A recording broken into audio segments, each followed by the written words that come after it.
బొప్పాయి హల్వా చేస్తుందండి స్వీటు. దానికి కావాల్సింది ఇలా దోరగా ఉన్న బొప్పాయి కాయ.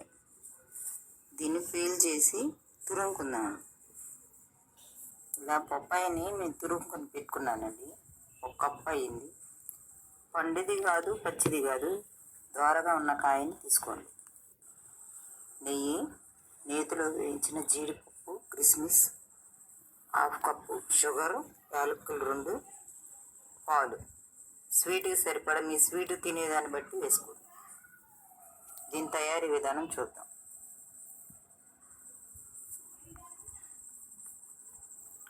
స్టవ్ ఆన్ చేసి కళాయి పెట్టి నెయ్యి వేసుకుందాం.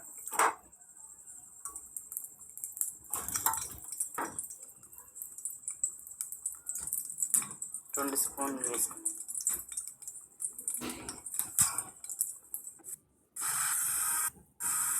ఇలా 5 నిమిషాలు బాగా వేయించుకోవాలండి.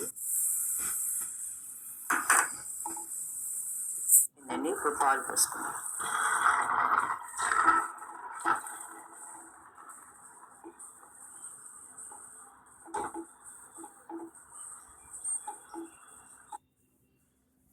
పాలన్నీ ఎగిరిపోయినాయండి.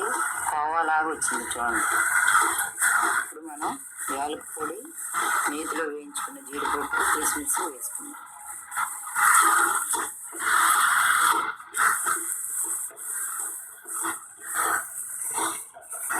మన బొప్పాయి హల్వా రెడీ అయిపోయిందండి.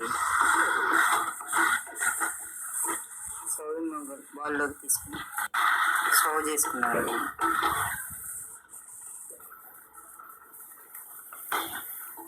బొప్పాయి హల్వా రెడీ అయిందండి.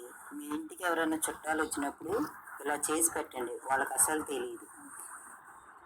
మీకు టేస్ట్ ఎలా వచ్చిందో కామెంట్ చేయండి. ఈ వీడియో కనుక మీకు నచ్చినట్లయితే లైక్, షేర్ అండ్ సబ్స్క్రైబ్ చేసుకోండి. సబ్స్క్రైబ్.